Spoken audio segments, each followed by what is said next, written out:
welcome back to the channel. I'm Vincent from Music to Your Home, and if you've been enjoying these videos, don't forget to hit like and subscribe. In today's lesson, we're going to be learning the Ecossaise in G by Beethoven. Beethoven actually wrote this piece for wind band, and it was later transcribed for piano by his former student, Carl Czerny. A lot of you know him from all the exercises he wrote for piano. This is a great song to learn for beginners through intermediate. We're going to be introducing octaves in the left hand. There's different rhythms. We have 16th notes, quarter notes, eighth notes, different dynamics we're going to be learning, different articulations, staccatos, there's accents, whole bunch of good stuff. So let's get into the lesson. So we're in the key of G major. So when we're in the key of G, we have one sharp in the key signature, and that note is going to be F sharp. So we have to watch out for the F sharps. We also have some other accidentals. Those are sharps or flats that are not in the key signature. So for example, we have an A sharp in the fourth measure, and you'll see an A natural in the following measure. So we have to watch out for things like that. So let's get started with the right hand. We're starting with third finger on B, and the first two notes are 16th notes going to a measure of eighth notes with staccatos. We also want to pay attention for the staccatos, all of the articulations, and we also have some accents on a few notes. So those accented notes have the little sideways triangle on top of them. That means to play them a little bit extra. So we're starting 3 on B. Stepping down and staccato, cross over to 2 on F sharp and up to E, and that's the accent. Coming straight up, and our accidental, A sharp with an accent also. Staccato, up to the E, fourth finger D, A, B, C, D, G.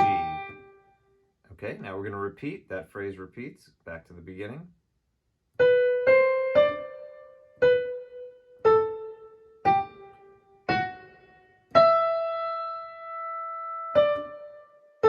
Right up the scale.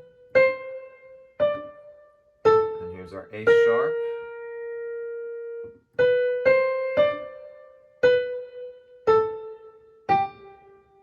Up to the E.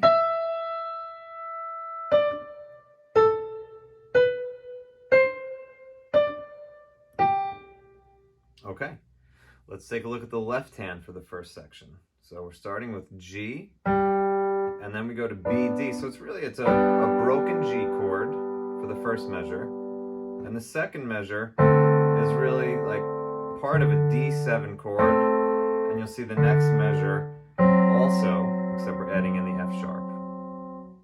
Okay, so let's give this a try. So starting pinky on G, left hand, and all staccato eighth notes, drop to the D, A, C, back to the D, this time F sharp, C, and get back to G for C, D, and G,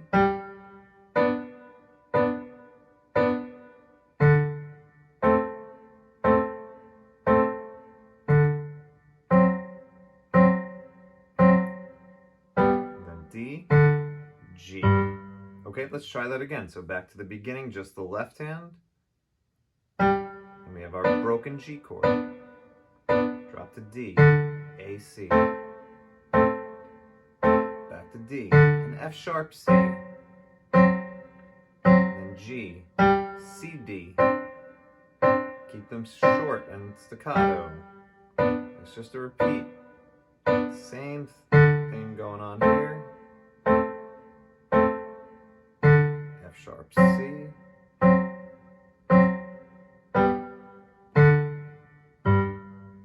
Okay, that was the first section, hands separately. Let's see if we can put this hands together. The first section really slow.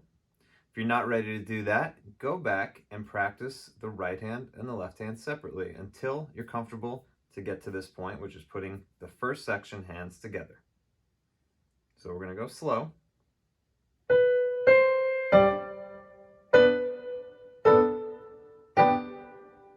Up to the E. Everything's short. Off the key. There's your A sharp.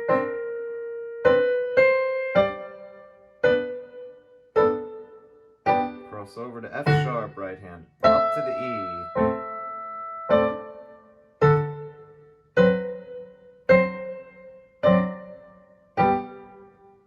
Let's do it again.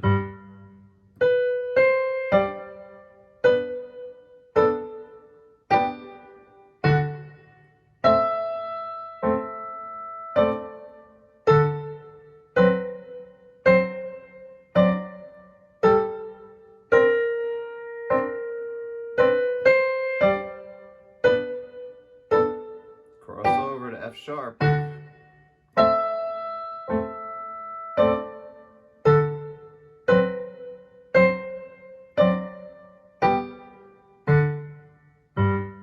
Okay, so we're going to move on to the next section, but again, if you're not ready, continue practicing all the different parts we just did, hands separately right, left, and then hands together, very slowly.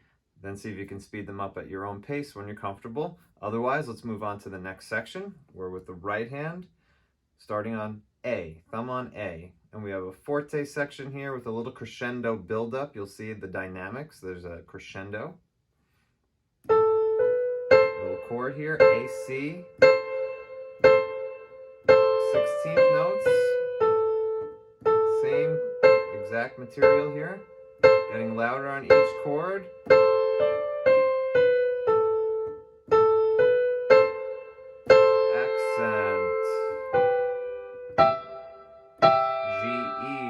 G, staccato, A, B, C, D, G, rest, rest. We're going to repeat that. So back to here, thumb on A, and you'll see I'm just going A, B, and then the next thing is a half chord A, C, like that.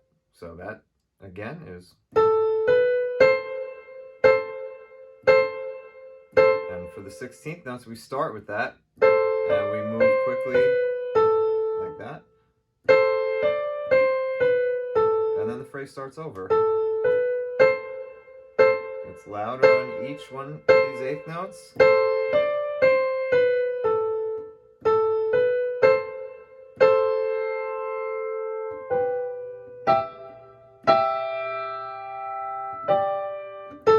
Staccato on each eighth note, going up the scale and back to G. Okay, the left hand, we're working with octaves for this section. We're going octave D, octave F sharp, octave A, octave D. It's a D major chord. Okay, but we're breaking it up. So we go like this. 1 and 2 and 1 and 2 and 1 and 2 and 1 and 2 and. Now we have a F sharp D with a syncopated rhythm, eighth quarter. 1 and 2 and to C, octave C, B, 1 and. You had this chord before, and G. Let's repeat that. Octave Ds, F sharps, A, D, and it does it again. It's the octave D. This is that broken chord. F sharp, A, D, and the syncopations. F sharp D, 2 and 1 and 2 and 1 and 2 and 1 and 2. That's the second section. The next part is a repeat of section A. So we're going to put section B together right now.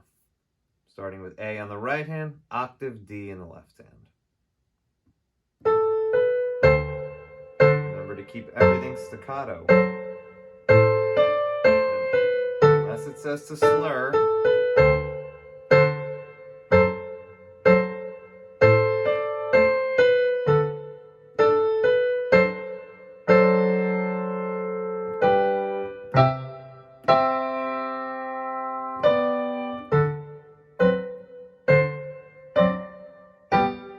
Let's try that again.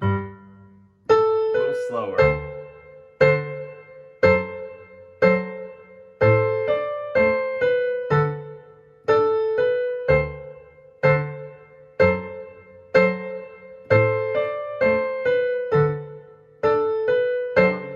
And 2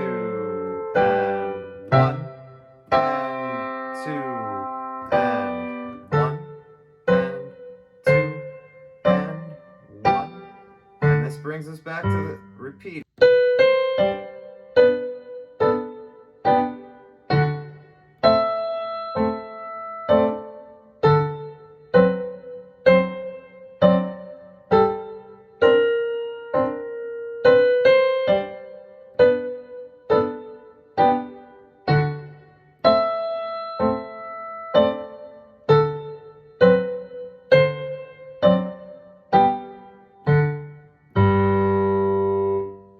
Okay, those are all the sections. My suggestion, as always, is to go back, practice each hand separately for each section, put them together, and then increase the tempo when you're comfortable until you're able to play it at a little bit of a faster pace. This one does move a little bit. The original tempo is more like this, just like you heard at the beginning of my performance. Otherwise, that's the end of this lesson, and I'll see you at the next lesson.